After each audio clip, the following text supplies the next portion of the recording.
So all the other chickens, they're out in the front. She's the only one that was missing. And I figured she came over here to lay an egg. So guys, I think we can keep 1 or 4 of these eggs, let them grow. I'm thinking I name these chickens.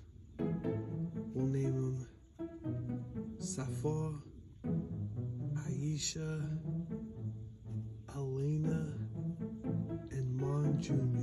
What do you guys think? We'll call them the Canadian chickens. Great idea. And then Bingo, my dog, will protect them.